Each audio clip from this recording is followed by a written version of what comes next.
Okay, so around a month ago I uploaded a video called Bizarre Anomalies from DBD's Past, where I showcased a strange occurrence from the game's beta, and a couple of people seemed interested in learning more about this version of Dead by Daylight, so today we're going to do exactly that.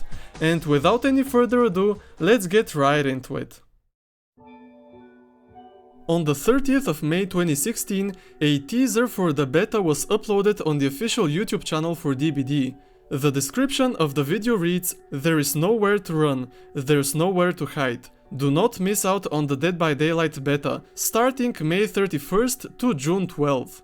Now, over the course of the year, the developers had been making so-called dev diaries, in which they explained how the game works, what you can expect from it, and of course how to play the beta. In the beta, you're going to be able to play one environment with one killer, and you can choose from any of the 4 survivors that we have available for you. You can experience the full game. The progression is not going to be complete as of the release of the game, but you can already get your hands on it and really feel what it is to play Dead by Daylight." As Matthew and Ash explained, in the beta there was only one killer that you could play as, that being the Trapper, as well as the 4 original survivors: Dwight, Meg, Jake and Claudette. The available realm was the Macmillan estate, excluding of course the Groaning Storehouse, as that map was introduced a lot later. Fun fact, on all 4 of the available maps, the shack had 2 window votes instead of the single window vote and the god palette that we have today, effectively turning the structure into an infinite loop. Now, the way that players could actually obtain the beta of the game was by purchasing the deluxe edition of Dead by Daylight. See, not only did the deluxe version include the actual base game, as well as the complete DBD digital artbook and the entire original soundtrack, but it also provided 3 keys for access to the beta, meaning that you could use one of the keys for yourself and give the remaining ones to your friends. Nonetheless though, DBD is an online multiplayer game, so you could just play by yourself in solo queue or as a killer. In terms of the progression system in the beta, you could only upgrade the characters up to level 6, which meant that not many perks or items were able to be obtained. Most players were stuck with around 5 perks per character, and almost all of them were only at tier 1. In addition, because perk slots 2, 3 and 4 were unlocked at levels 15, 20 and 25 respectively, and the level cap in the beta was 6, players could use only 1 perk in their loadout. Furthermore, the DBD beta was full of different bugs and stuff like that. For instance, if you loaded into a custom match with 1 survivor and 1 killer, the hatch would have trouble spawning, but it would still emit the ambient sound that it usually does. This glitch was also carried over to the official 1.0.0 release of the game, so I'll just show you a video from then. Take a look.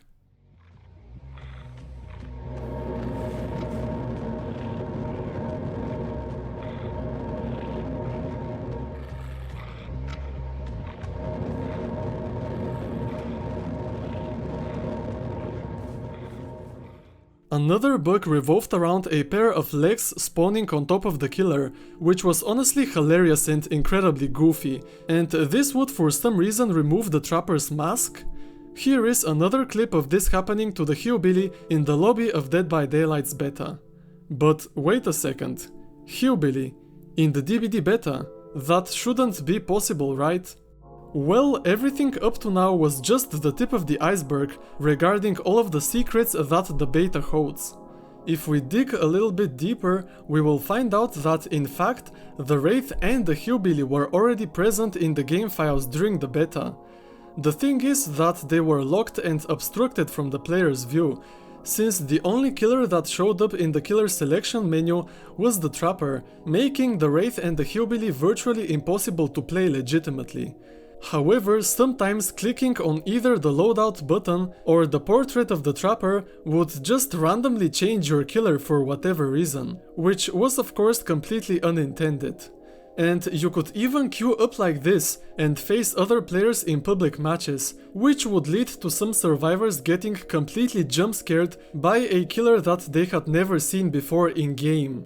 Now, the reason why killers like the Wraith and the Hillbilly were in the game files but not yet officially available was obviously because they were still not finished. Don't get me wrong though, they were very close to being finished. In fact, in-game they functioned like normal, but overall these two killers were still not polished, mostly in regard to their sound effects.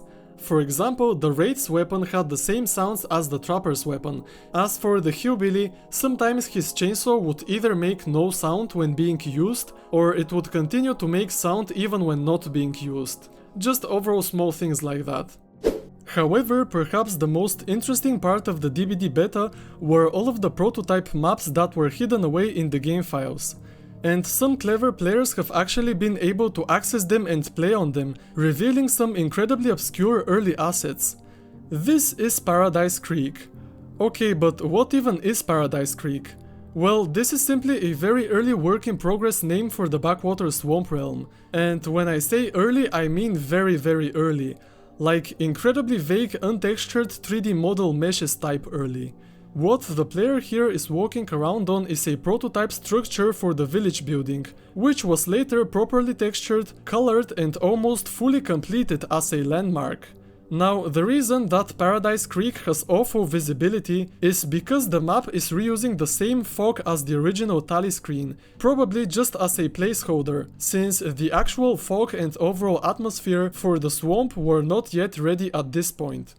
Other early structures that could be found on Paradise Creek include an early version of the Pale Rose boat, however without any of its interior, and as a Backwater Swamp enthusiast myself, I can confidently say that I find these things incredibly fascinating. By the way, I have linked all of the videos in the description that I'm currently showing on screen, so that you can check them out for yourself. I have also linked a tutorial by a fellow DBD YouTuber on how to play old DBD versions, for those of you that are interested in doing so. Anyways, coming back to Paradise Creek, the map features another early asset, that being the Blood Willow tree, showcased in the Dead by Daylight artbook and later textured for the unreleased village map. A prototype of the Grain Pantry main building is present on Paradise Creek as well, and what I can say is that the layouts of the different rooms look substantially different compared to what we ended up getting. Now, the beta features tons of other developer maps, but I have already covered those in other videos, so I won't spend much time talking about them. Feel free to check out those too if you want to learn more about them. Well, I guess that was it. This was just a small peek at the gigantic rabbit hole that was Dead by Daylight beta. Let me know down in the comments if you would like to see more videos like this. Anyways, make sure to like and subscribe, thanks for watching and I'll see you in the next one. Bye!